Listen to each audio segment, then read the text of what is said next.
All right, good evening, everybody. I'm Tony Iavino. I'm the Assistant Director here at the Oceanside Library.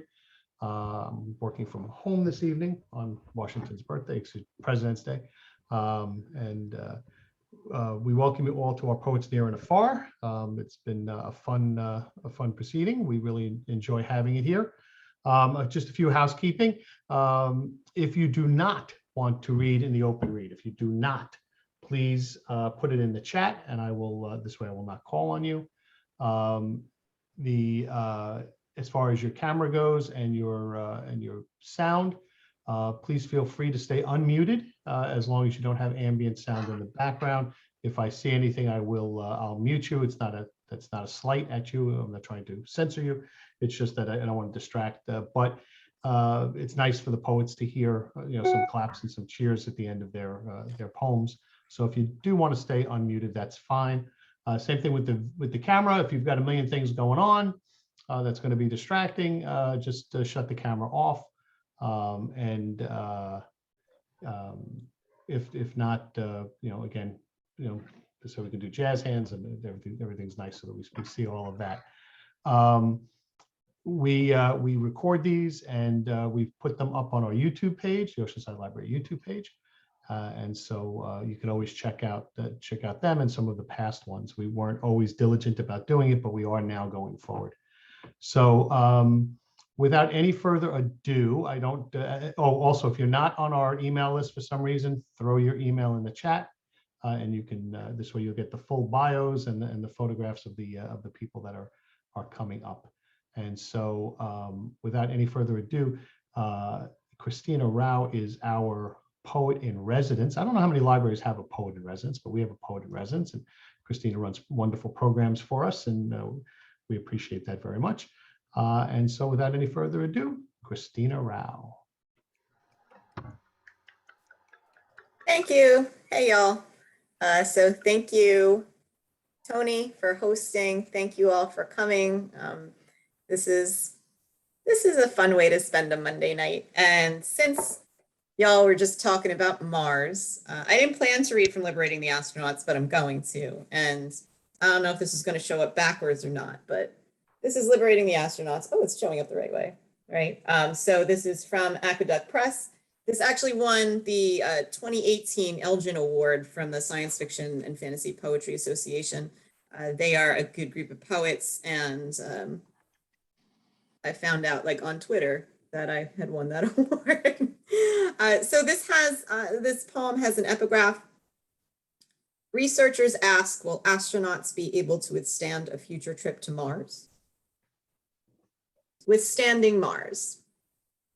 Everything, even the fire, must breathe, must control the mission from planet to comet, asteroid to star. What are we but full of questions, period. Healing any opening, oozing or painless or benign or small, takes light years, I'm told by the experts in magazines and telepathy and in cyberspace. Maybe they can travel that way. Through the arcade, they need no more than a token, a slice, and some slick wrist-to-finger action. Research is simply that, reseeking, refinding, rediscovering what we all forgot. Right here in our hands, we hold it at times darkly weightless and unburdensome, only a quick blink away. Hey! Thank you. So that is, again, Liberating the Astronauts. And now I'm going to read some from my new collection that came out December 31st of last year. This is called What We Do to Make Us Whole. I'll show you the cover because people love the cover. So that's the cover. Ooh. And if you do see me in person, I encourage you to come on over and feel the cover, because the most feedback I get is how the cover feels great. People like rubbing books, I guess. I don't know. So it's the most feedback I've gotten. So if you see me in person, come on over. I won't think it's weird for you to say, hey, can I feel your book? This book is split into 4 parts. The first part is called Approaching. And here's a poem from that. Supposedly, all that time under anxiety to plan exactly how an uncontrolled future will go. It doesn't exist. The only existence is now. And now, right now, is not going as planned. The lack of plan B also a hindrance. All that time of only one plan, a future impossible any other way, but now it is another way. And those little jolts inside make painfully clear, this is not the way it was supposed to go. Mm. So the second, this book is, I should have said, this book is about grief and gratitude. So it's not all fun stuff, but the second part is called The Reckoning. So that should give you a clue as to what you're getting yourself into. And here is a poem from that called, it's called Climbing. Old bodies lie. Obstacles left over, signs of failure. The mountain wins because it doesn't need. Oxygen scarce, still at night, safer when the cold grows colder in a frozen cold. Night sight blackened, light flashlight lit up ahead. Close, an hour away, each step. Pulled ropes, cape clung, belt band, ripped coat hungry. Eyes up, 4 days, eyes up.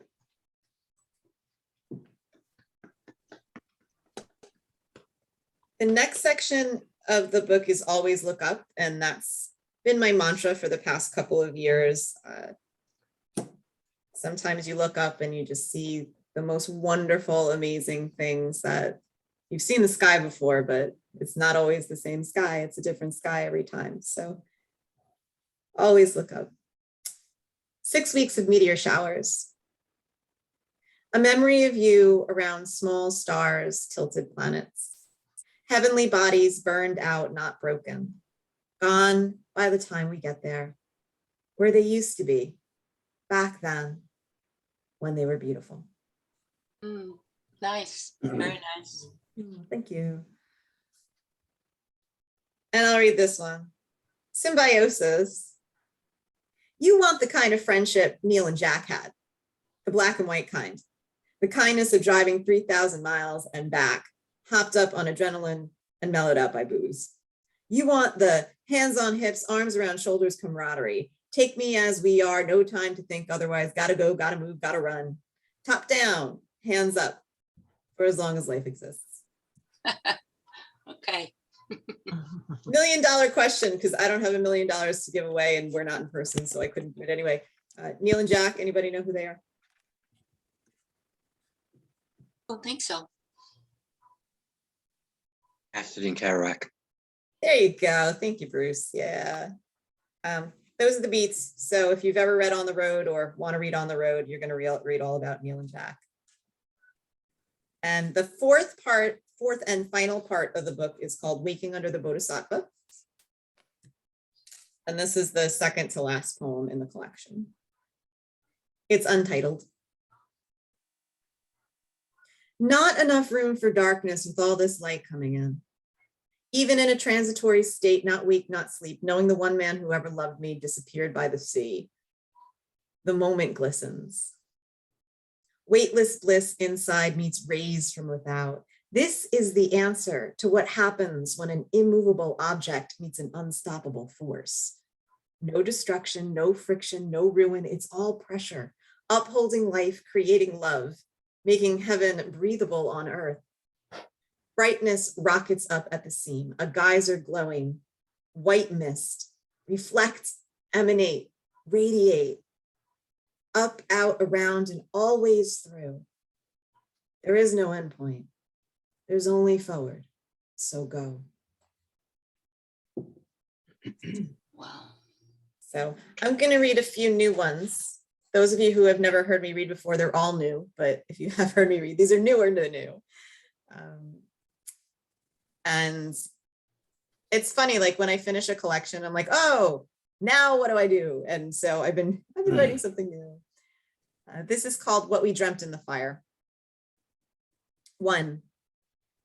Time traveled to the past through these still hot ashes tethered to a place and time, now unrecognizable. History, you remembered by you as shovels sift through. 2. Under blankets, sweat. The waking abrupt. Dried bouquets hung upside down from a nail in the attic stairway. 3. One day there was a disappearance. Then there was a year. Then there was a sickness. Then the half the cortisol had packed on dissipated, a slow relief. 4. Bujade. Something familiar happens, but it seems new. 5. Out on the beach, the line between apparent in the slope. Sand from each length of shore keeps in glass ornaments. The plastic ones melted together, redefining geography. Edges slowly collided. The line between no longer clear. The slope flattens. 6. Loss is loss. Oh, 7. When they raked through coals, temperatures rose. They're supposed to soften and cave. They didn't hear, not this time, not the time before. 8. A bed is not a bed when no one sleeps in it. It's a placeholder. It's a pause. 9. We'd planned to travel together, secluded cabins, bulky sweaters, quick drives built into the grid. We'd planned to move in, rent out, give up this one life for another. We'd planned to be old. No, that's a lie. That wasn't a we. That wasn't a plan. 10. To want something, to really want, to intentionally build anew, to dig in, to stay. 11. When they preach safety in numbers, they mean more than 2. 2 is the least safe. 12. We shucked. Husks, straw, and silk strewn themselves across the dirt. A barn raised will be a barn raised. A barn raised becomes roadside nostalgia. We walked the property line, repairing fences and restringing wire. Cold mornings didn't mean anything. Work requires getting done. So we did because we had to. Bundled in winter coats, thick socks, knitted hats, wool gloves. We piled the fallen into rows over uneven land. The sky shifted. We seeded, and nothing grew. So the beginning of that, the part 1 of that, I should have said this before, I kind of stole it. Lisa Genova has a book called Remember, and it's about how your brain works. And if you're ever worried that you have Alzheimer's or if Alzheimer's runs in your family, read that book. And it made, like, even the introduction makes you feel a lot better about yourself, because most of the time when we think we are forgetful, it's just, we never made a memory because we're not paying attention. And so I stole some of the words from her book in that first part of that poem. And I think I have 2 more.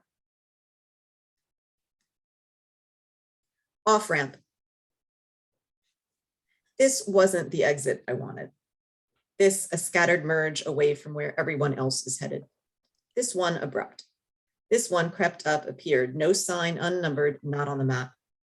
It lingered then, wouldn't take, kept appearing, couldn't shake off potential of miles ahead, couldn't handle a rest to the side. The deciding seems choiceless, like a must. All routes seem to end in collision. Distracted by a voice and a promise now insincere, terms decided on cruise control to pass by on-ramps and overpasses, but to an advantage. Now we've gone too far. There's no going back.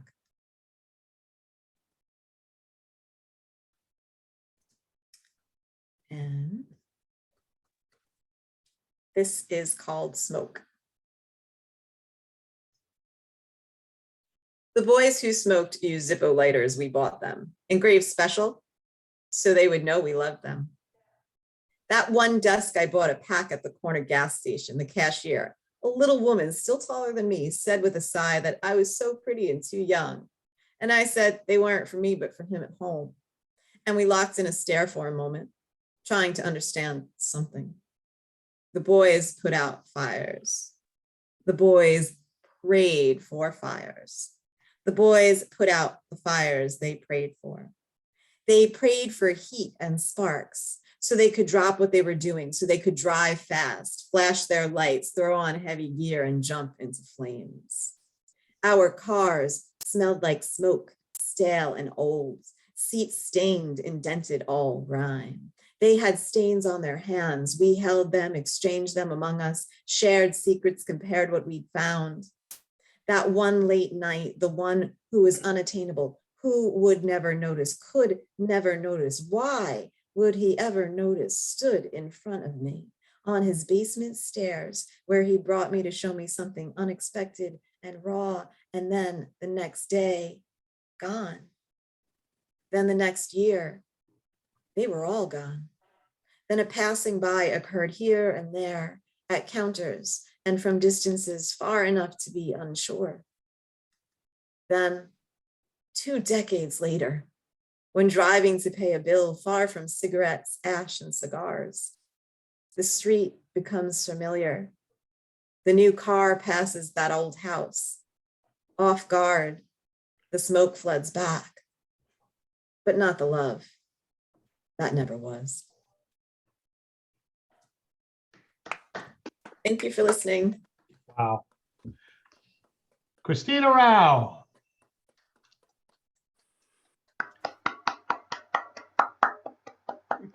Absolutely wonderful, Christina. Thank you so much. Beautiful, Christine. I was looking at the clock. I was saying she's only been reading for 5 minutes. Thank you very much. Thank you. Absolutely wonderful.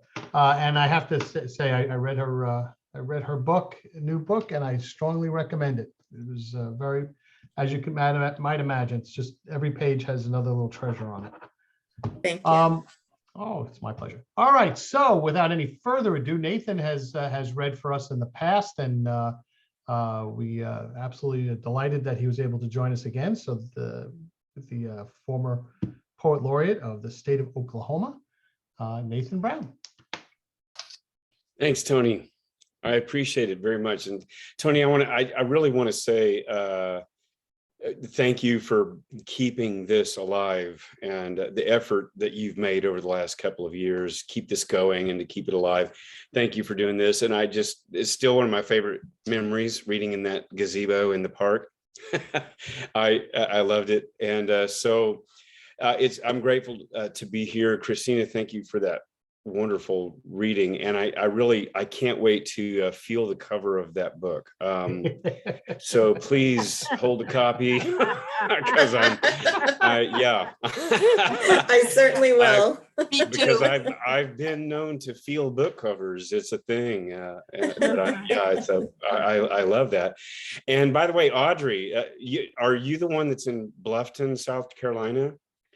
Absolutely one of my favorite places. I have a dear friend with a place on the May River there, just outside of town, the direction away from Hilton Head. And it's one of my favorite secret hideouts in the universe. I was here, right.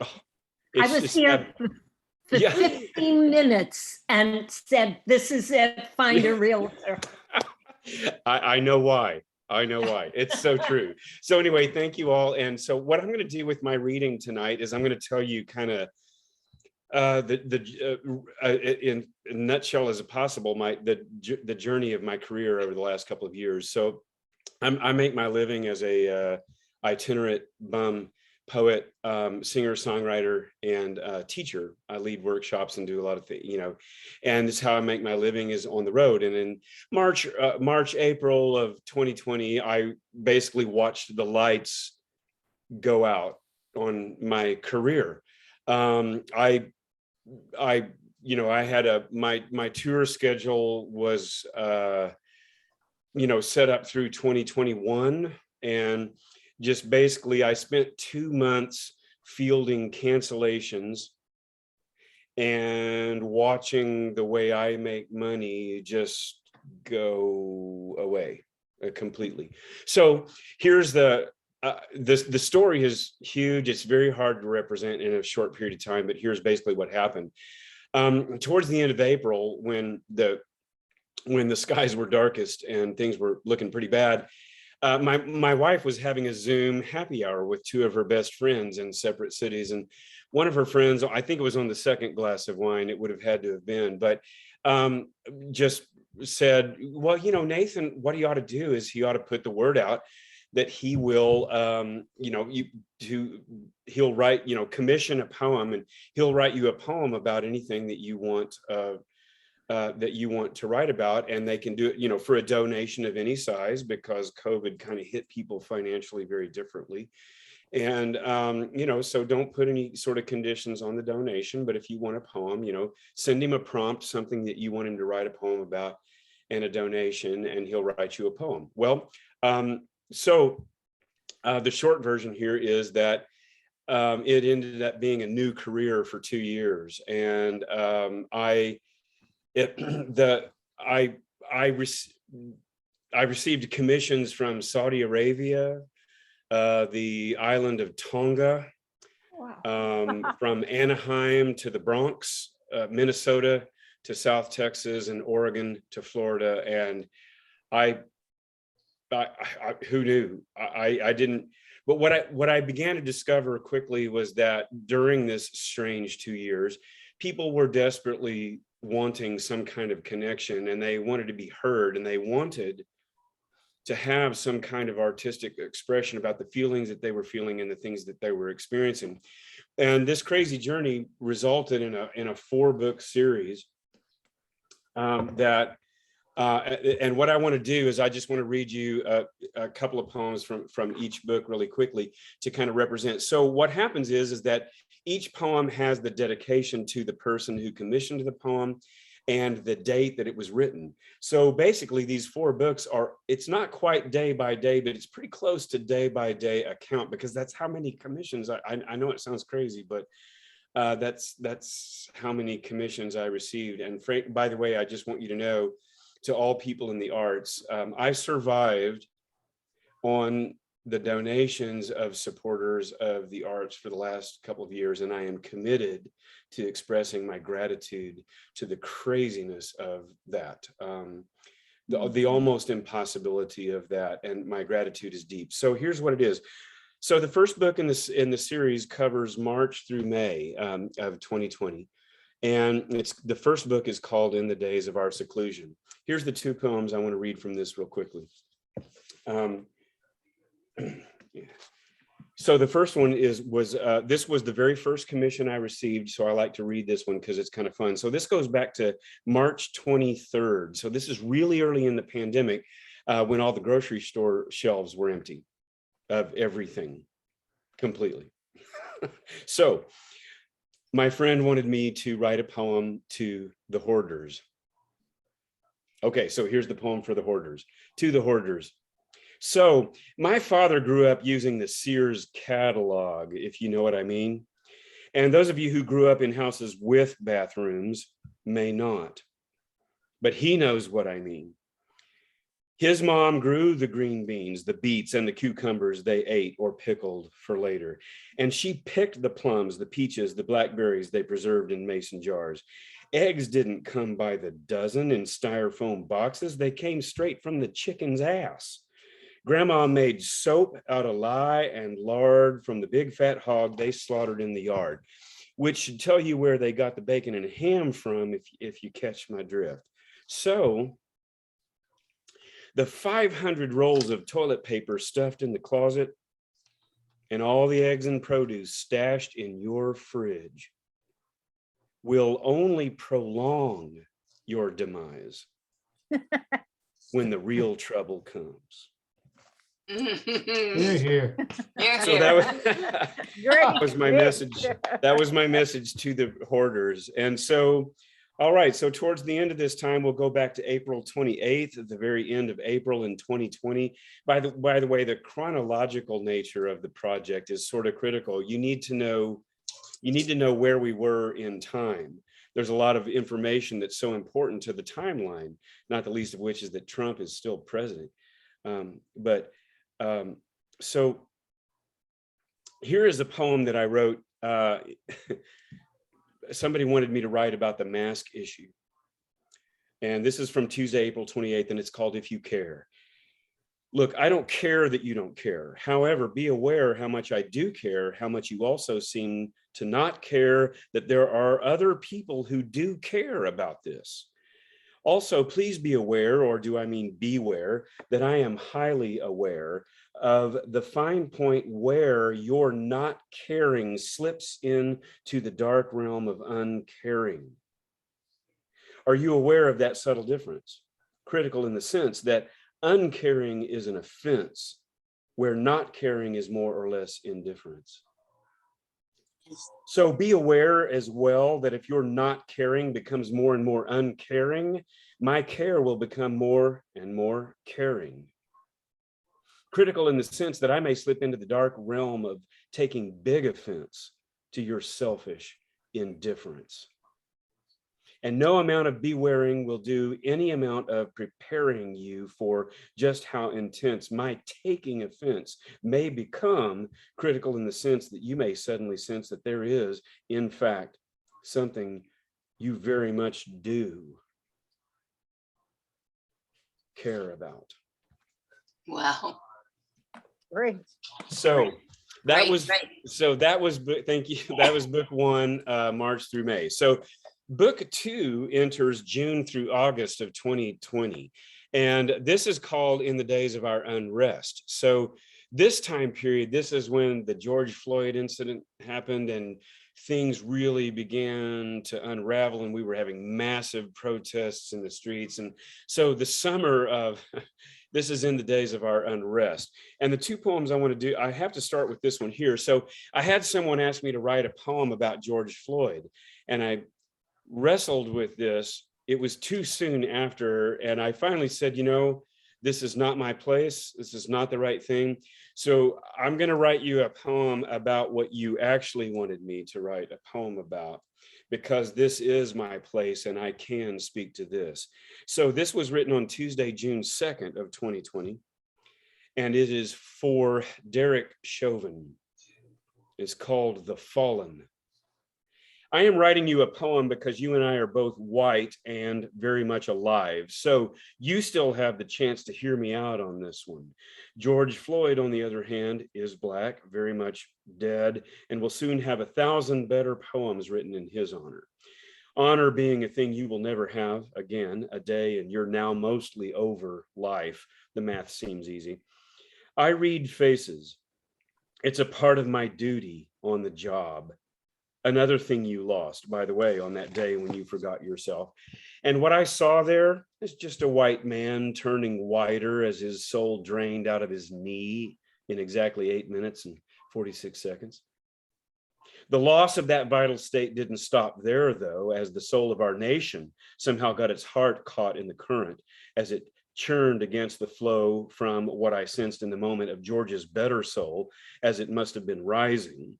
And what I saw in that face was a horror-striking absence that looked like the next stage in the devolution of our species. Your forehead appeared to shrink. You lit a fire to consume the age, Minneapolis burning, protests that may determine whether or not the rest of us will become smaller with you. What I saw in that last shot of the final moment of your relative freedom, it made me question my past decision to suspend my old belief in hell and that it housed a disgraced angel that became Satan. Wow. Wow. Very good. Powerful. Very good. So inevitably, the commission came that you didn't want to write about that person. They wanted you to write a poem for that person, and I didn't want to write a poem about that person, and I didn't want to mention his name and whatever, but you know, their donation was sizable, and so I had to figure out what to do. I had to do something. So I decided to let him speak for himself. And what I did was I switched a couple of words in quotes directly from him. And I want you to know this poem is not my fault. This is directly from the mouth of this, whatever he is. So the title of this was from July 6th of 2020. And this is the title of this poem is probably the greatest poem ever. I could stand in the middle of Fifth Avenue and write a poem and I wouldn't lose any readers. I will build a great, great wall out of Southern metaphors and I will have all hell to pay for that wall, mark my words. I will be iambic, ithophalic, the ballad monger and bard to the women. I mean, I want to help the women. The concept of the Tao Te Ching was created by and for the Chinese in order to make US manufacturing non-competitive. I'm the most successful poet ever to run for the residency by far. No poet's ever been more successful than me. I'm the most successful poet ever to run. Billy Collins isn't successful like me. Bukowski, I have a Gucci store that's worth more than Bukowski. Pablo Neruda is not a literary hero. He's a literary hero. He's a literary hero cause he was exiled. I like poets that weren't exiled, okay? I hate to tell you. Neil Cassidy was unattractive both inside and out. I fully understand why Allen Ginsberg left him for another man. He made a good decision. Nathan L. Brown is calling for a total and complete shutdown of morons entering the United States Congress until our country's poets can figure out what the hell is going on. I look very much forward to showing my heroic couplets because they are huge. Sorry, losers and haters, but my pentameter quotient is one of the highest, and you all know it. Please don't feel stupid or insecure. It's not your fault. Certain guys tell me they want poems of substance, not dirty limericks. It just means they can't get dirty limericks. My lines are long and beautiful, as it has been well documented are various other parts of my poems. Why are we having all these poets from shithole countries coming here? Despite the constant lack of readers, kofefe. I loved my previous life. I had so many things going. Poetry is more work than in my previous life. I thought it would be easier. Why would John Ashbery insult me by calling me accessible when I would never call him incoherent, abstruse, and exasperating? You know, I go to academic conferences and panels and I see all these poets and I see the swamp, and it's not a good place. I too have a poetic button, but it is a much bigger and more powerful one than his, and my button works. So that's so Terrific. Absolutely right. terrific. Absolutely wonderful. That was Notice how I got through that without ever mentioning the name. So here's the thing. So book 3 is called In the Days of Our Undoing. And this was September through November of 2020. And so this is election cycle. And I want to read a poem, though, that was really important for me. I had a commission that somebody wanted me to write a poem for Ruth Bader Ginsburg on her passing. And this is a really short one here. This is called, this is from Sunday, September 20th of 2020. And it's called A Tiny Big Loss. I know of 5 complete bastards in Washington, D.C. who were happy to see you go, but you were in the business, so they will come as no surprise to you. For 27 years, your graceful yet slightly wicked wink and a nod told us all we needed to know. And in those years, you faithfully delivered the goods for the good, the bad, and the outright evil alike, as you saw to be right. It's not a secret I wanted you for our president. The thugs, politicians, everyone, simply are not working out for us. We needed a Mother Mary meets Mata Hari, a Thelma or Louise come Saint Teresa, a petite atomic bomb of decency and determination. So that was my memorial poem for Ruth Bader Ginsburg. And so, listen, I can't tell you how weird some of the commissions got. I had somebody commit. So I had somebody commission a poem for Attorney General William Barr. I got Mitch McConnell, you know, and I got AOC too, and whatever. But I had, and so what I found is all of a sudden I was being forced to write about things I wouldn't have imagined writing about. So just because of where a lot of you know, are geographically at the moment, I thought I would balance the Ruth Bader Ginsburg poem out with the request that I got to write a poem for Rudy Giuliani. Tuesday, November 17th. Rudy the Red-Faced. Your own daughter describes the two of you as being multiverses apart.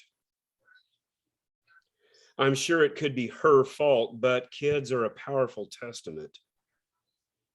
In your brief career serving in the legion of attorneys who are watching over a president who mainlines corruption using dirty needles in the dank alleys of a West Wing, your neck no longer turns from whiplash and double takes. So your eyes and shoulders now have to compensate, and you can't bend down far enough to wipe that Ukrainian shit off those stilettos you sported as a transvestite nightclub singer. Based on truth. But it's not often we have a chance to witness on live broadcasts the sun of Italian immigrants dissolve before our bloodshot eyes, like that German officer in Raiders of the Lost Ark, or maybe more like a highly profane version of the burning Buddhist monk. And yet your slow motion version is much more painful to look at. Wow. Amazing, amazing. And so I'll close with two quick ones from the fourth book in the series. So this is from December 2020 through May of 2021. Is a little bit more of a fat boy here on this one, but and this book is called In the Days of Our Resilience. And so the one I want to do this one here. This is from Tuesday, January 12th of 2021. This is To Those Who Stormed the Capitol. The title is The Burden. We each have who we listen to, which is never each other. So I am here to do that. I have finally learned that to get what I want, my mouth has to stop moving. And what we need to do here is seldom ever pulled off. History wearily tells us we'll kill each other's sons and daughters for a few decades before we get tired and sad enough. Another problem I see would be how incredibly annoyed I am already with what you're going to say. But that is my problem, and I will have to work my own way through it. In the meantime, know this: screaming obscenities, threatening my family, and smiting me with a flag I saw you let drag in the dirt will not change what I believe. Only good reasons. And I'm not so sure you have any of those. Therefore, please do some solid research before we begin, and QAnon is not a source. I recommend something more practical, like looking into the nature and the nuances of the burden of proof. Hear, hear. So I'll close with this poem. This is the final poem in book 4 here. And this is for my friend in Los Angeles, Doug Hanks. And his story was so extraordinary that I had no choice but for his poem to end this book here. This is for my friend Doug Hanks, Northern LA, and it's called Numbering the Days. And I'll finish with this one. Of all the stories to come my way along the path of this bizarre, otherworldly year, yours is certainly the story to end this one. 147 days, 46 of those on a ventilator, unconscious, out, unaware of 1,000 prayers on the tips of 1,000 tongues, keeping their whispered vigils. 147 days of scrubs, stethoscopes, tubes, and heads shaking over your chart. Days of EMTs, drivers, firefighters, but especially Captain Rich Toll, the first one through the door. Days of doctors predicting your likely loss of the wicked game. And for 78 much longer days, you did not see nor touch your wife, a wife who stayed close in spirit. The wife who brought your reborn body and reviving soul back home to the curbside celebration on Sapphire Street, of signs waving, dear friends cheering. And though it will take 365 or more days to recover, you will take each one by the hand and the grace of God with grapefruit and coffee, flowers and guitars, turning graves into gardens and sorrow into salvation. Oh my God. Wow, wow, what Whoa. a ending. So Brilliant. this journey has been so wild that when Omicron came around, we decided to continue the project. So I am currently I'm in the middle of taking commissions for book 5. And that is currently, the working title is In the Days of Our Endurance.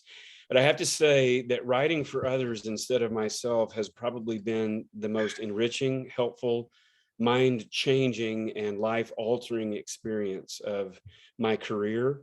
And I'm deeply grateful for it. And Tony, deeply grateful to you for allowing me to share this wild little journey I've been on for the last couple of years. So Oh, you kidding? No, My thank you. goodness, This is, Wow. something. we're the ones, You're we're the ones really, that are clearly honored, right? truly, Wow. you changed the whole essence of the pandemic into a creative process. Now you wrote the poems. People I wrote- commissioned every I wrote poem. all the poems. People just simply told me what they wanted to write a poem about, and then I wrote them a poem. And What a yeah, bard. the experience has been manifold. Yes. Nathan, Yeah. yeah. As It's- these were paid for privately, did you need permissions to publish? No, it's pretty much kind of a part of the game. This is also on my Facebook page. This whole thing has resulted in an ongoing, I'm about to film the 157th episode of the Fire Pit Sessions, which is a Facebook Live video series where I have read live online all these poems from the project, because I noticed that this was another thing that the people who commissioned these poems were dying for, was a sense of community, much like what Tony is doing with this reading, is just bringing us together in a community, which I say again, Tony, I'm so grateful to you for that. And so that online, but everyone basically has just said that now some people didn't want their name on the poem that they commissioned. They requested not to have their name in the book, but they said that it would be fine to do the poem. But I would say that 80 to 90% of the people wanted their name on the poem. And that's pretty much, that's how it worked out. And so they're in the books, and their name is presented in the Fire Pit Sessions and in that online video series. And the books and the online streaming video series have basically changed the way I look at my life as an artist. It's been incredible. Absolutely wonderful. It's amazing. Wonderful. Let's hear it again for Christina and for Nathan. Yeah. Yeah. Thank Great you. night. Great night so far. Super. So it's funny that Nathan touched on something in there, and I just wanted to kind of fill you in. I've been with the library now 7 years, 2 months, and 21 days. And the first 5.5 years, we had 0 challenges to books, none whatsoever. And in the last 1.5 years, we've had 5. We've had a couple from QAnon people who thought a couple of children's books were, I don't know, preparing children for pedophilia or something. I don't know. So we rejected those. 2 from progressive groups who wanted to ban people because they don't like, wanted to ban books because they don't like the people that wrote the books. And so we rejected those. There was only one that we took the book off the shelf, and that was it was unfortunate too. It's a nonfiction book highlighting women of the Middle East. And the first complaint that came in, it was a two-part complaint. The first part was that there were no Jewish women, in that it was only Muslim women. And our answer to that one, quite frankly, was, well, too bad. The author can do what the author wants to do. The second part, though, was that they put a map of the Middle East that didn't have Israel, just had Palestine. So based on that, and the fact that it's a nonfiction book, we took it off the shelves. Actually, the publisher pulled it also, so that factored in. But librarians take this stuff very, very, very seriously. For instance, when there was the whole thing about Dr. Seuss and his early books, that was one of the books that was challenged, series that were challenged. We refused to take his books off the shelf. We didn't take those books off the shelf.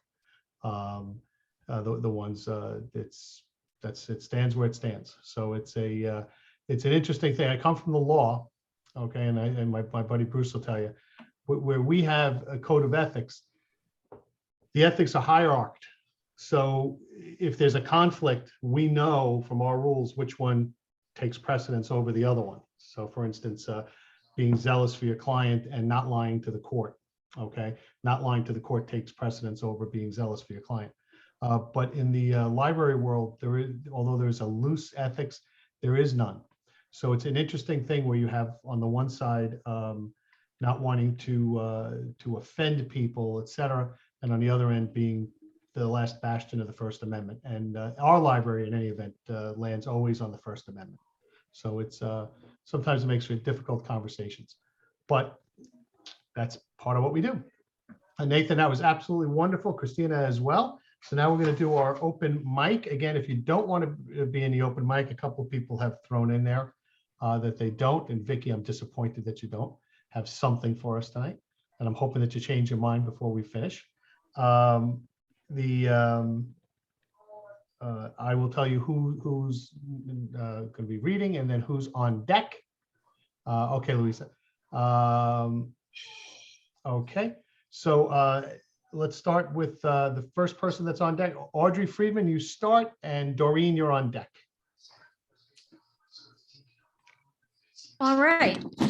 This one is brand spanking new, not even 24, maybe just 24 hours old. Murder. The crows that fly in heaven's sweetest air. William Shakespeare, sonnet. I don't know, I can't read those Roman numerals. I don't know what it is. LLX. The murder of crows. I, the blood red Don Juan Rose. That's a climber, they caw. So no ladder is needed if you don't mind some mangling of flesh by spikes of fiery thorns. Join us at the highest bloom, they beg. If you want a recipe worthy of a feast, a succulent, radical undoing. Thank you. Wonderful. Thank you, Audrey. Dee Dee, you're up, and Salvatore, you're on deck. Okay, thank you, Tony. Christina, Nathan, wow. You know, sometimes you haven't got words and all you can do is say wow, but thank you both so much. I'm going to read a poem. It's a series for my late brother. Every poem I write seems to evolve into something for or about him. This one is called Adrift. Simple things clutter my view. Cobweb thoughts, drift vision. Is this an eye test? A brain scan? Where did I leave my memories? Or have I drifted too far from reality in this one-man band? Call it what it is, life-ending constructions. They impede, but I refuse to slow the pace. It has already raced me almost to the finish line, and I will be the loser. But we were talking about memories. At least that is what lingers at the moment. Flowers of pink and purple remind me of something that seems to wave at me, a scent like lilac with the tinge of cabbage. This makes me smile, that vestige of humor, a surreality once shared. Oh, here it is again, the loss. How can I proceed to die if I cannot discuss dying with you? Thanks. Thank Wow. you, Doreen. All right, Salvatore, you're up. Sasha, you're on deck. Okay, hey Tony, thanks for having me. You can hear me okay? Sure can. All right, cool. Yeah, so this piece, you know, I was undecided. There were so many great things that inspired me to want to read different things, but I picked this one because this is a piece that stemmed off another poem I wrote in, I guess, April of 2020. And the connotations changed when I read it a few months later. And it already had a subtitle in parentheses. So what I did was I took that title, I made another subtitle in parentheses and did a second poem with the same name. And I basically took that form and lots of those phrases and formed it into this poem. This is called The Process Halted for Drawing Breath, Civil Change.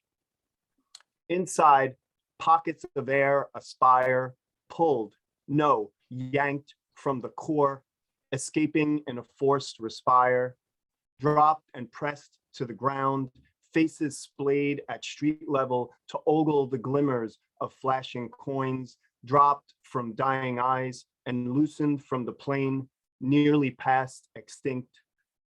Three-headed dog, ears pricked attentive to catch feigned echoes, a feint of things like the subtle tapping and turning of last exhales, the blood-stained coins of currency barreling down by the pitch of concrete and asphalt, striking as a painted horse rolling its beauty off in rain to wash down the gutter, drained these undrawn breaths collected like last wishes, swelling silvers, coppers, and nickels, astonishing in stale air, smothered in skeletal hands as unspent aspirations amassing for passage by colorless sticks, never fickle enough to surge unsummoned. In civil rites of passage, civil unrest ever vowing to find ascension from atop burial mounds for unspoken whispers holding vigil, vying like genies to draw granting breaths. Lacking time flickers, something misinterpreted during assembly, landmarked by familiar disciplines, the flawed and inconsistent ideology of statues, never spurred in ever stagnant breath pouring from its nostrils, suspended there as if painted on the canvas of still air beyond, the pale horse, by definition, never led to water. Thanks, Tony. Thank you. So as soon as I called out Sasha, she jumped off, I guess. I have that effect on people sometimes. Emiliano, are you ready? And if it's Emiliano, if you are, then Davidson, you're on deck.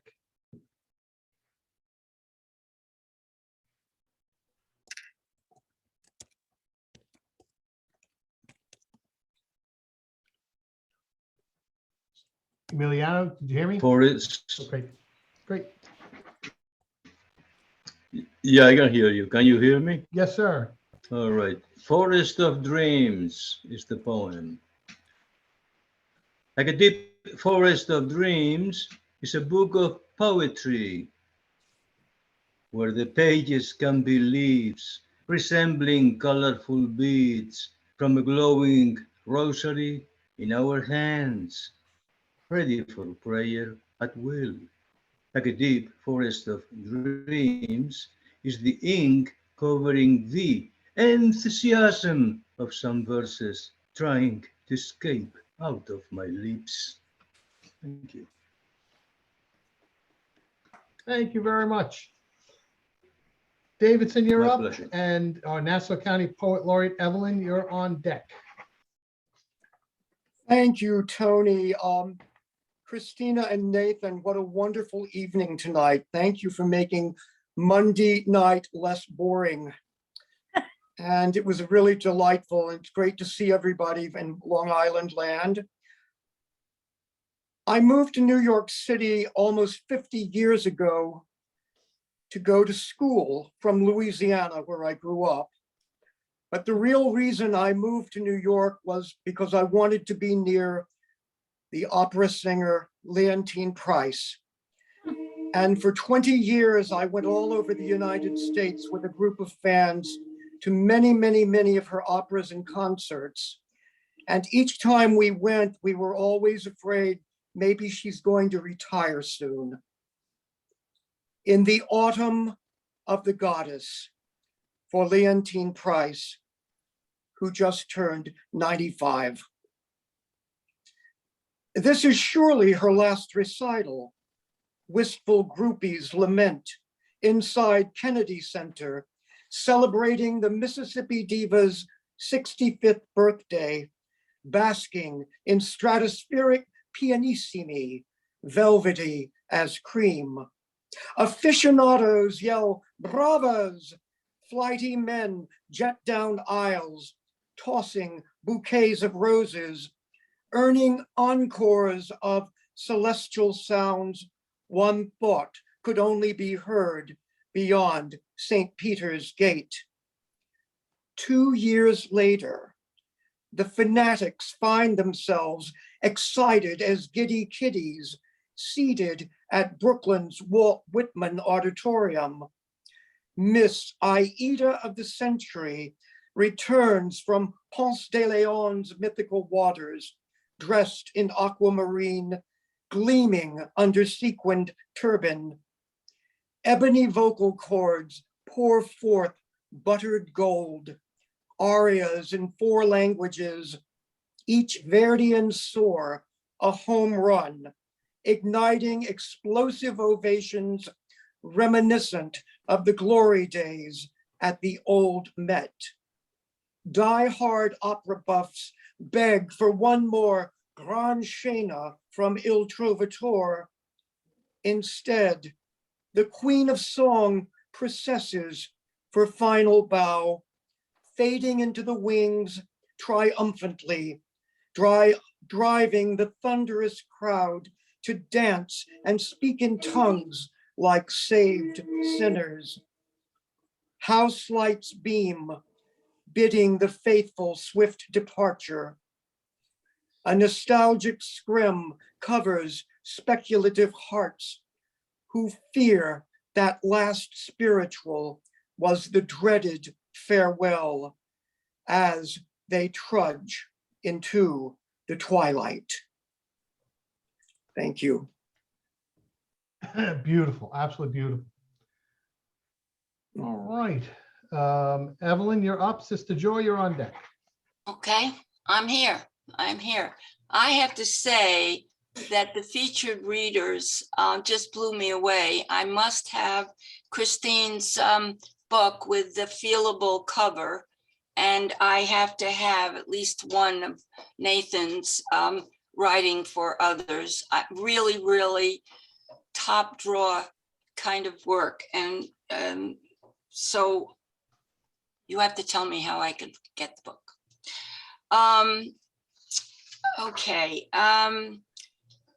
When Christine was reading, she was talking about to look up at the sky, and I'm going to push my own book, that's just out, and it's called Let There Be Clouds. And it's a collection of poems and color photographs of the sky. Okay, questions. And what of silence that soothes and comforts? And what of silence that tears the throat with loneliness? How things change all at once, how things change slowly, seeping into the mind. And what of trees so lush, laden branches bend and reach across the road as if to touch waiting mirrored trees? And when does tentative reaching become a frightening surge, waving branches dangerous, ready to snatch a tiny car speeding across the road? And what is this to do with silence?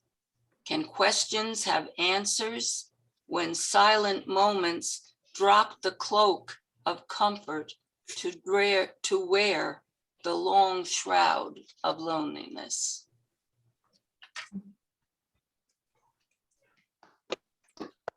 Wonderful. Thank you so much. Sister Joy, you're up. Christine, you're on deck.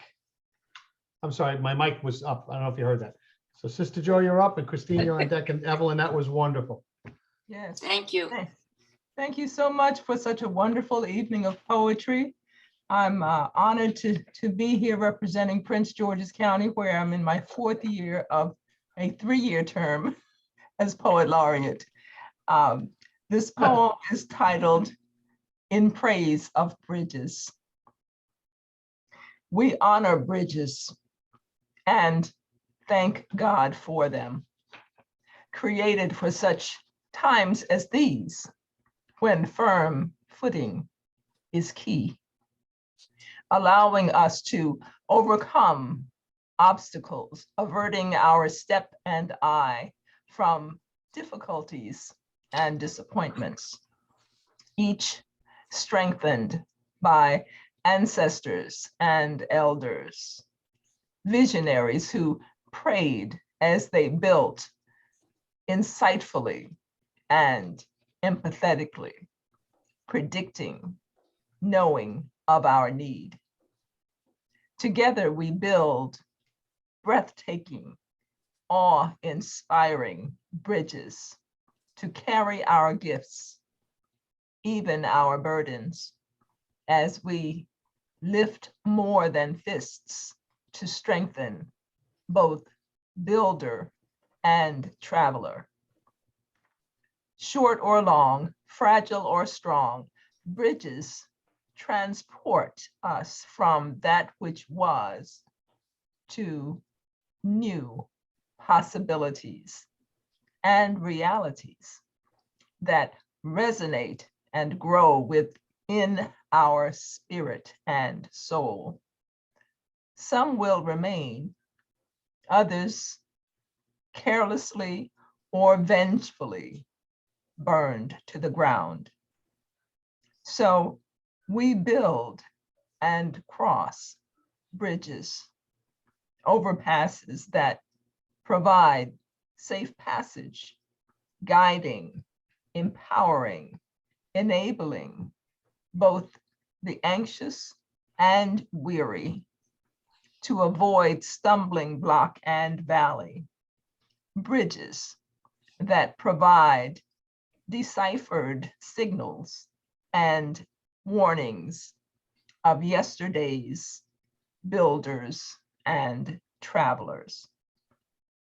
So are our paths directed by these crossings, many erected long ago, signposts designed to help us find a better tomorrow.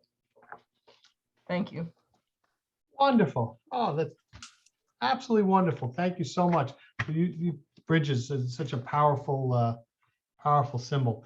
I flashed on the Nancy Griffith song about the wing and the wheel. Very, very, very similar kind of. Anyway, I'll stop there. But absolutely wonderful. Thank you so much. All right, Christine, you're up, and then Sally Toner, you're on deck. I just want to thank Christina and Nathan for a wonderful evening of poetry. It was terrific. This is called The Book Launch. Recently, you found his poems and bought every one of his books you could find because something between his lines filled a need you didn't know you had before you read them. Maybe he was a catalyst and nothing more when you offered him the gift of your poem and he added it to his backpack, already full to bursting. He was there for one short evening, not even 120 minutes that his book launch allotted, where he read his poems, was interviewed, then signed copies of his books. He autographed the ones you brought to him while you told him stories about poets you had mutually known at different times and under different circumstances, and who were no longer alive. He patted his heart repeatedly at their naming. Afterwards, he smiled and shook your hand. It was dry and cool. You could almost feel each of the 27 bones in his slender grip, which was in balance with his slight frame, but he appeared larger than his actual size. Later that evening, after you were home and the adrenaline rush had simmered to a slow boil of memory, you came to understand that the simple act of meeting him created in you the strength to gather your manuscripts together from scraps of paper and notepads stuffed under your desk and scattered around the room in no specific order or theme, and for you to take your own poems and craft your own book. Thank you. Wonderful, Christine. Thank you so much. Thank you. Sally Toner is up next. Sally is going to join us from Virginia next in 2 weeks, along with Patricia Matola from Connecticut on March 7th. Those are our two features next. And so, Sally, you're up, and Amber, you're on deck. Thank you so much, Tony. And thank you, Nathan, Christina. Wow. What an incredible collection of work. As has happened in this reading before, I changed my mind about what I was going to read, just listening. And Tony, what you were saying about your library and your work, brought up a poem I wrote a while ago. I'm a high school teacher, high school English teacher in Loudoun County. I don't need to say much more than that, I think, for everyone to understand what it is to be me.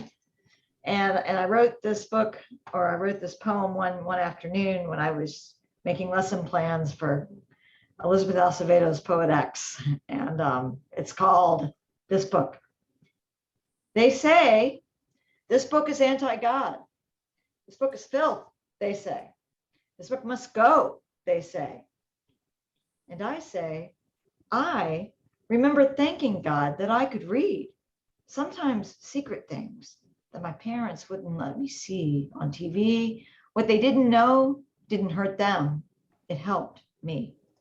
They say this book is anti-God. This book is filth, they say. This book must go, they say. And I say, how is asking questions anti-God? Are we all those apostles crouched quivering in our tiny upper room, judging Thomas? Did not the Son of God extend his hands, show his scars, respect that doubt? They say this book is anti-God. This book is filth, they say. This book must go, they say. And I say, didn't Jesus doubt in the garden, crouched, praying in the purple blooms, begging, Father, please, please, please, must I go? I have questions. To the Son of God, teacher, I will say, Rabbi, in my darkness, I have asked the same. They say this book is anti-country. This book is filth, they say, makes children hate this land. They say, and I say, how can we love someone we have never taken to task? If we don't love ourselves and each other, scars and all, ask for grace when we do harm, if there's no reckoning of sins we commit against another, if we don't give each other what we need, if we don't ask for, no, demand it, we've only scratched the surface of what that love can be. This book is anti-God and country, you may say. This book is filth. This book must go, you say. I say, extend your hands, scars and all, and I will place these pages in them, ask you to read, ask you to think, ask you to doubt, ask you to ask. We have questions. I don't promise any answers, but I will walk beside you, ponder secret things. We'll see better than on TV. We'll talk and talk and talk and listen, be each other's greatest teachers, thanking God and country that we can read. Wonderful, Sally. Absolutely wonderful. Poet X is one of the most powerful things I ever read. I thought there's a line in there, something along the lines of, if I were on fire, who would hose me, who would water me down? It's just, if you haven't read it, because sometimes it's marketed, I guess, for teens, which is, I guess, Sally, how it came across your desk. But it's certainly not a teen book. It's a book for all ages. So if you ever get a chance, it's a poetry book, I guess, right? Free verse poetry book. But really outstanding. And Sally, thank you very much for that. And yes, It's there's no easy answers on this one. The only thing I haven't heard, just I'm riffing on the library. The only thing I haven't heard since I was a kid was, you know, I may hate what you say, but I'll defend my right, your right to say with my life. Nobody says that anymore. Nobody says that anymore. This is all just a matter of power, and it's. But we librarians, we're at the bastions. We're there.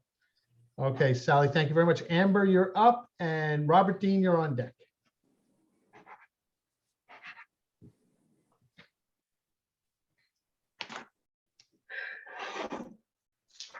You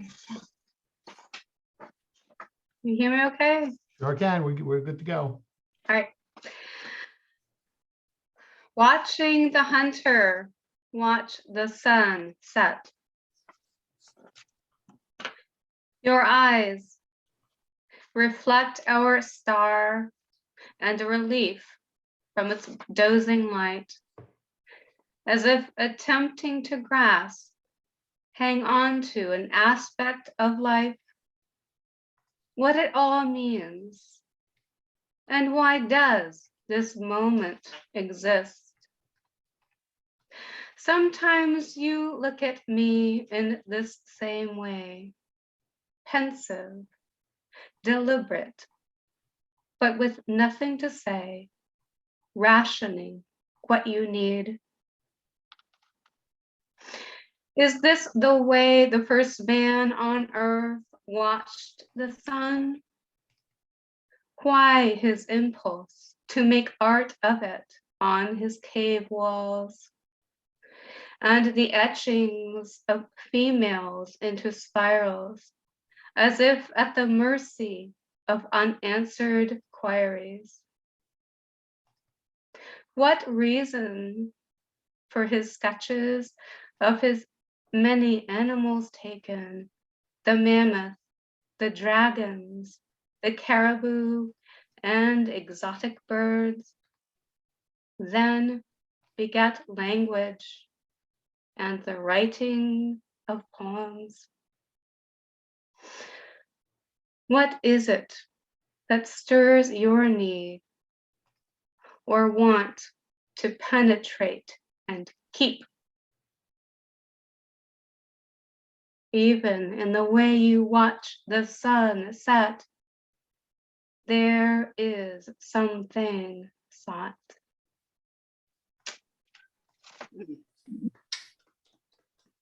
Wonderful. Thank you, Amber. Thank you very much.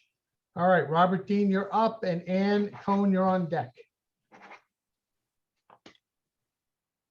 Okay, can you all hear me? Sure can. Okay. I don't have very strong vocal cords, so you're doing great. We'll see how this goes. This poem was literally, I got an acceptance notice for this poem yesterday from a print mag called Thorny Locust out of Kansas City. Poem is titled Mrs. Grundy Sheds a Tear. I saw God this afternoon at the Travel Light Motel. You know that flea bag down on South Broadway, rates by the hour, that one? She was checking in, room number 666, all decked out and not much of anything really, except flash, and a guy with her, just a regular guy, could have been me, except for the $2,000 mohair Armani suit in the Corvette he got out of, holding the door for God, who stepped out, raising her skirt demurely, long leg by long leg, 5-inch stiletto by 5-inch stiletto. And I say demurely purely out of the sense of worship instilled in me at that moment, raising her skirt, what there was of it. And I can tell you, God goes commando, which is perhaps fitting for a raiser of dry bones, a Jericho wall wrecker, a whirlwind in the desert, and a flaming bush, and all those other Sunday school miracles. Though this is a Wednesday and 666 is not a good number for Mrs. Grundy and sensible J.C. Penney navy blue two-piece wool, despite the burning hot summer of 1963 and no AC in the church basement and Jackie Kennedy's pillbox hats and strapless gowns. And in a few months, as Pastor Schmidt eulogizes a slain hope for the future, I see Mrs. Grundy sob softly into her Lutheran hour handkerchief, even though she made much of the fact in the last election that she could never vote for a Democrat, especially a Catholic. And I wonder, as I watched the door to 666 close, where was God then? Where was God when Martin was shot, when Bobby was gunned down, when the Guard opened fire at Kent State, when first platoon took a lunch break near a My Lai ditch full of dead villagers, when 57 school children in Columbine, Parkland, and Sandy Hook learned all there was to learn, when the Twin Towers came tumbling down, when McVeigh parked a rented Ryder truck in front of the Murrah building, when 900 zealots in Jonestown drank the Kool-Aid, when a cop kneeled on a black man's neck, hands tucked casually in trouser pockets, just like it was any old day at work, when a soon-to-be ex-sitting president and Chapter 11 poster boy incited insurrection while spewing Kool-Aid of another flavor. And who's this guy today, Mr. Armani Corvette? And who were all those other guys alibiing up for God during all those other murders in 666s from Vietnam to DC to Guyana? And who dies today? Whose number is up? And will Mrs. Grundy weep for them, if such is permitted in the storybook heaven she showed us between the edges of gilt-leaf pages? Where have all the miracles gone? How long does it take for a quickie with God? How many lives does it cost? Is it really, really worth it? Is this what we mean when we say God is love? I pondered this last as I entered the hospital, don N95, gown and gloves, face shield, enter the COVID ICU, a Mrs. Grundy in every bed, ventilators humming, and it's not a mighty fortress. Oh no, not Handel's Messiah, not even Gabriel's golden horn. It's the choir of no one praising nothing, of an immaculate misconception. And I bow my head and pray, not to God. Oh no, I pray to Mr. Armani Corvette, you know, that one.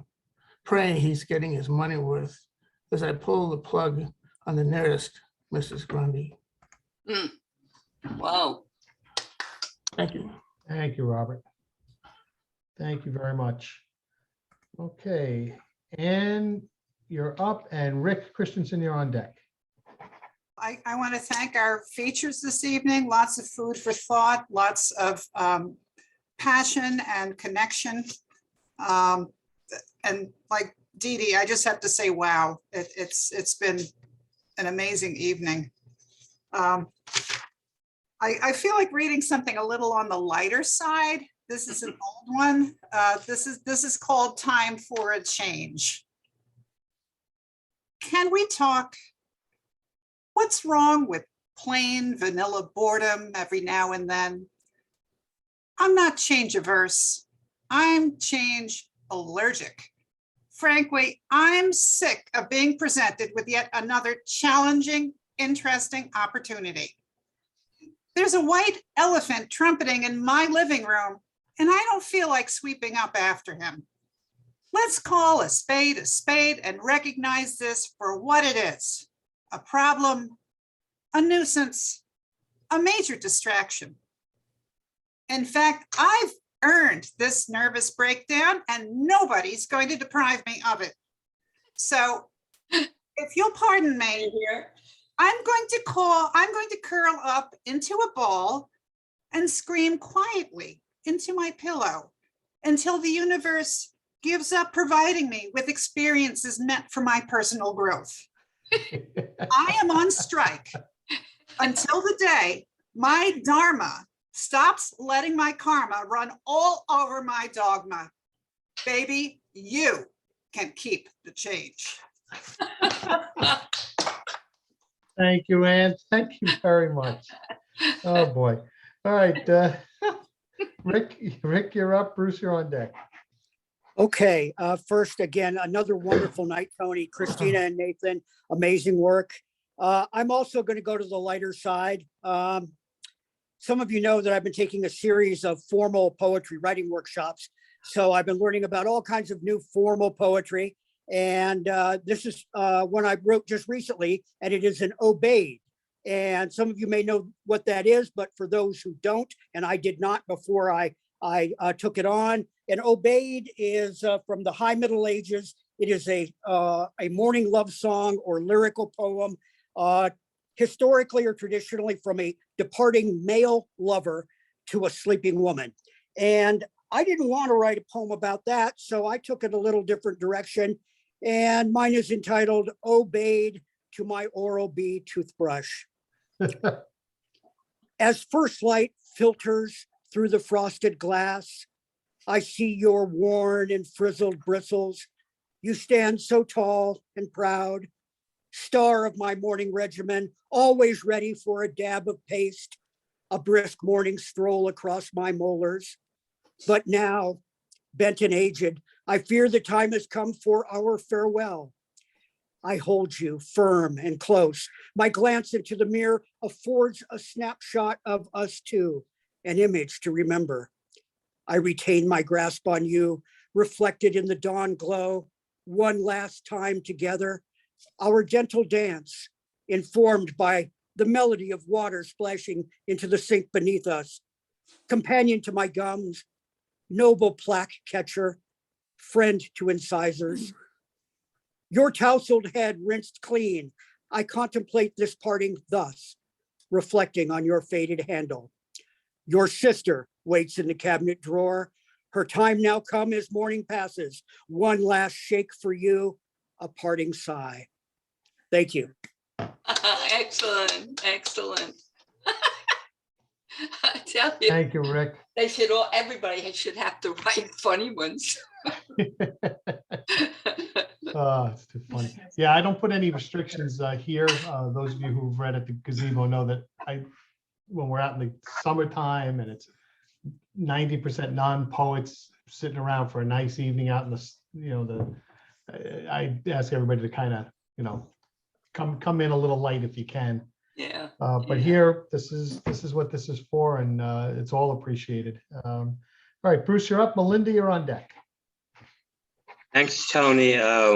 Thanks, Christina and Nathan. Wow, that was really exceptional. I responded to a prompt. It seemed to me like a pretty simple prompt, and I bet you everybody's done it. But then I realized I haven't heard anything like this, so I'm just gonna go ahead and read it. This is a poem by Bruce Grossberg, a New York writer, born October 19th, 1900 and something, and it's called Cassius Clay. That would be 1958, Bruce. 19 something. I know it's my poem. And it's called Cassius Clay, Kentucky abolitionist, born October 19th, 1800 and something. I am the greatest. Kentucky born and raised. White men run free, or horses run free. When my father died, I inherited his slaves, and now they're free people too. The people in Kentucky howled. But, I can't help it if I'm richer than you. I can't help it if I'm prettier than you. I can't help it if I'm a better fighter than you. I can't help it if the good Lord sent me to be the wind of change. You voted me out of Congress. You burnt down my printing press. I don't hit the canvas that easy. Shoot a bullet at me, Sam Brown. I will cut the nose off your face. I still have my social circles. My famous cousin Henry, this girl I grew up with, Mary Todd, very easy on the eyes, and her husband, Abe Lincoln, not so much. Abe was taller than a cornstalk, taller than everyone. Voters think if you can look over their heads, you can really see what's going on. They elected Lincoln president. I helped a lot. I tried to give him some good advice. The Union would have 4 million more soldiers and nurses and spies and working hands to break the Confederacy if the president would only free the slaves now. Lincoln told me to stop stirring things up. I hope to have God on my side, he said, but I must have Kentucky. In the end, the president issued the Emancipation Proclamation, and Kentucky stayed true blue, just like I said it would. Risking my fortune, my career, my safety, my life, in the service of what was right. And as a reward, I was named the ambassador to Russia. Russia! Then the Tsar released the serfs. Freedom follows me wherever I go. Alaska next, Cuba after. Happy President's Day, everybody. Hey. Thank you. Thanks, Bruce. And for those of you who don't know, Bruce and I have been friends for over 50 years now, so it's I get to bust his chops every once in a while. And that's a hard sentence to say, by the way, that you've been friends with somebody for over 50 years. All right, Melinda, you're up. Hiram, you're on deck.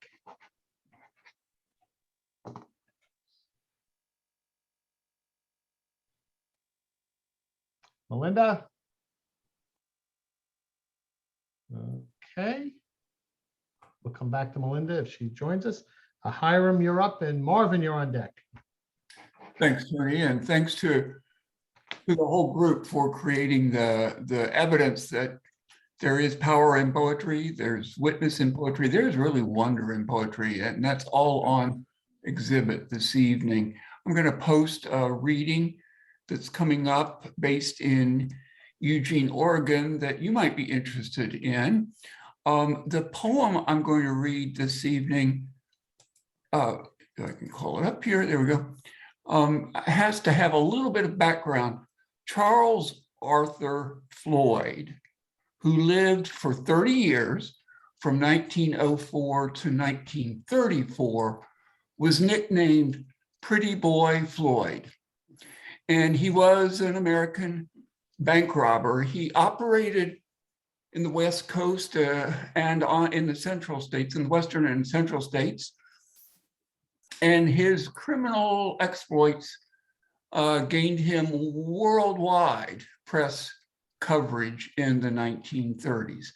This piece first appeared in Poetry South, and it's in my newest collection, Mud Ajar. It's titled Pretty Boy Floyd. Erase everything that you may know about him, his place of birth or age, or even how he died in a spray of bullets. Ignore all of that. It makes no difference. He hardly made a difference, except, my goodness, his name. No matter what you may think about him, there's his nickname. Somehow it brings to mind farmers, especially beet or wheat farmers in bowls of dust. Farmers that shook their head at that name or wiped their noses and grinned. A name so outside the Midwest and yet so inside it. A blue ribbon jar of pickles or chrome fenders. Floyd, meaning an uncle or post office clerk, but also pretty boy, meaning a curl of cigarette smoke or cream-colored suspenders, or even a French postcard. Nothing that went wrong with him counts much now.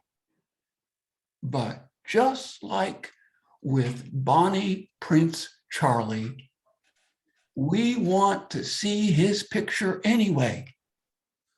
And when we finally do, framed in a very different world, we whisper, good gracious, to ourselves. Thank you, Tony. Oh, thank you, Hiram. Thank you very much. Tony, I have to leave. I'm sorry. Who's that? Who's saying that? Evelyn, I have Evelyn? to go. Thank Yeah. you so much for coming, Evelyn. It's always a Oh, pleasure my to have heaven. you here. Thank you for another extremely wonderful night. Well, Bye, everybody. Thank See you. Okay, Marvin, you're up. Judy, you're on deck. This is entitled Games. In backyard games, he made like Ruth, stroking the ball on the neighbor's roof, hurling it with all the verve of Koufax breaking off a curve, slide it into a cardboard base, powerfully and yet with grace. In backyard games, he was the boss, but in other fields, he was a loss, blundering on every play, fumbling my heart away, kicking dreams right out the door, a Yankee or a Met no more. I once had been the biggest fan of this mere flash in the pan, broadcasting to other guys. What now I see were only lies, that my son would prove to be a Hall of Famer. Wait, you'll see. But that was just before the game. And now I see it's not the same as when we played, the two of us, and I had made such a great fuss over what had been a toy, a fake. Wiffle ball, for God's sake. It's not the same as real hard ball. And so with him, I took a fall that bruised and scraped more than a shin, that cut deep down below the skin, a hurt that has never gone away, a pain that aches right to this day. I should have listened to my wife, who said I should not ruin his life by making him turn out to be another one, another me. Thank you. Thank you very much, Marvin. Okay, JR, you're up. Larry, you're on deck. Terrific. Thank you, Tony. Thank you, Christina. And yes, everyone, you can feel the words pulsing. And thank you, Nathan. A few centuries ago, I believe we featured actually in Oceanside. How cool. And so I asked Nathan to play poetry roulette with me. We're going to call it 49. Pathology of a poem. It was dead already, basically stillborn, not enough of it to shudder a breath. I knew it was incomplete. Organs not fully formed, limbs missing, spine misaligned, a broken carotid artery where weak metaphors flowed out. I held it, cold, fleshless paper, no heart about it, no margins to hold it together, no way to resuscitate it without airways to inhale or exhale, lifeless, gutless, sightless. It had need. It was dead when I pushed the pen tip in. No ink stained the blotter. No soul cried out. No tears to leak from empty sockets where baby blue rhymes would be. I scalpeled it into sections, dissecting each particle, sliced paper into thin layers, found the flaws in my creation. It stretched an invisible hand up, reached into my heart, and found its fingers, toes, and a grain of soul that begged me to rebuild it better than anything I had created. With love, I stitched it together, added missing parts, gave it grace, added alliteration, a sensory depth I've never achieved before, molded a perfect clay heart, sliced a part of mine to fit inside, and our hearts beating as one. It lives. Thank you. Thank you, Judy. All right. All right, I got Larry Nice, coming up. Judy. Is there anybody else who has changed their mind and wants to read? All right, Larry, you're up, my Thank friend. you. It's amazing. It's amazing what you find on the internet. I knew little about my favorite uncle, Ernest Fitch, a preacher man in Colfax, Indiana. I knew he married my Aunt Ada, a widow lady, as they say in Indiana. I didn't know until the internet told me that he was 63 and she was 54. I knew Fitch liked Southern Methodist football teams, camping out, and that he kept bees. I didn't know until the internet told me that his mother was born in 1865, the year the Civil War ended. Her name, Olive Branch.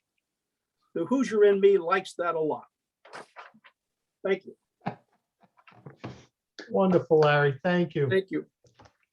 Vicky, good. You changed your mind. Come on, jump in.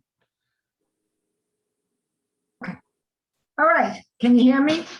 Yes, I want we to can. thank Christina, who's wonderful as always, and Nathan. Most people commission me not to write poetry.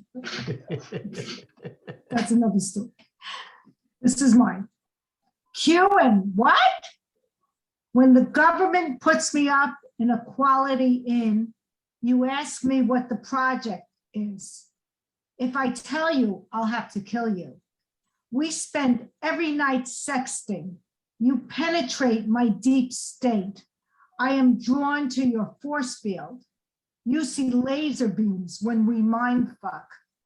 Our memes slow dance the harvest moon. We are perfect on paper.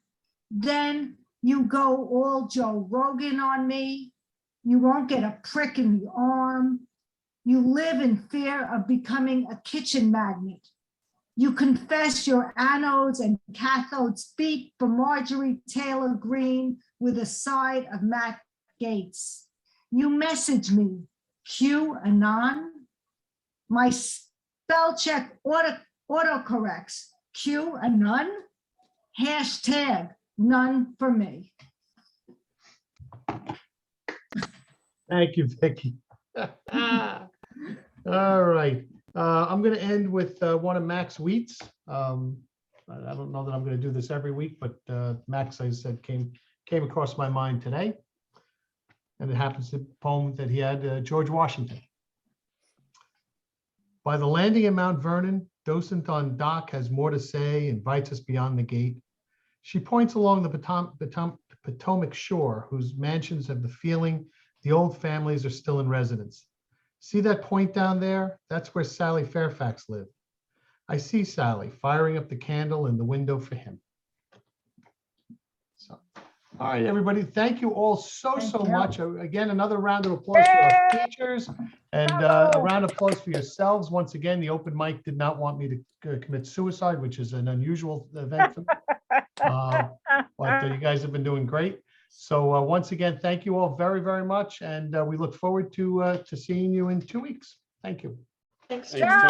Appreciate it. Thank you, everybody. Good Thank you. night.